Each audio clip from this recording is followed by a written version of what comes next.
Today we're going to be looking at some of Autowork's more advanced job management features, including the new job grouping feature. This allows parts and labour to be organised into job groups. For example, a job to fit some new brake pads would include both the parts and the labour. As you can see, we've got the basis of a job here. The customer's asked to have a full service performed, and he's also been advised that the front and rear brakes are worn and may need replacing soon. So we're going to start building the job to perform these two steps.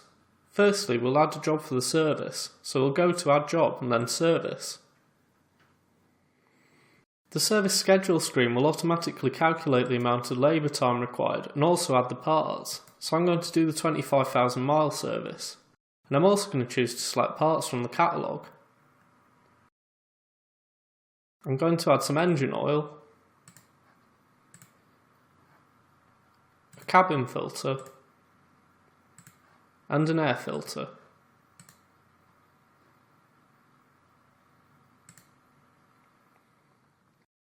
As you can see, a new job group called Service has been created. This includes both the labour for the service and the parts.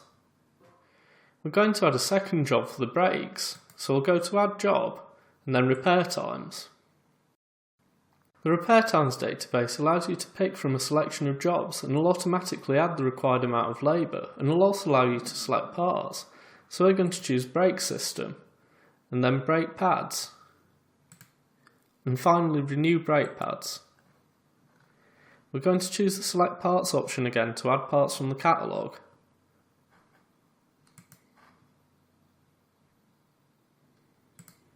And we're going to add a brake pad set onto the job.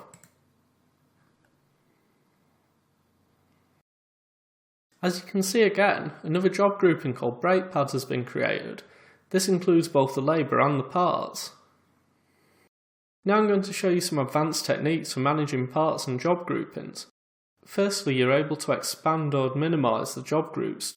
This makes it much easier to organise larger jobs as elements can be expanded or hidden. To do this, just simply click the Minimise button and click the plus button to make it larger again. It's also possible to switch the order of the job groupings within the job card. All you need to do this is to click the up or down arrows against the job grouping. It's also possible to add additional items to an existing job group. In this example, the customer is asked to have a wiper blade fitted as part of the service. To do this, simply click the plus button against the service job group. You'll get a pop-up menu similar to what popped up when the Add Job button was clicked. From here we're going to choose Quick Parts, and then choose to add a wiper blade. The wiper blade's now been added to the service job group. It's also possible to delete lines from a job group. Say if the customer came back in at a later date and decided they didn't want the wiper blade fitting anymore. All you need to do is just simply click the X against it, and the line will be deleted. Thank you for taking the time to watch this video. Please visit autowork.online for regular updates.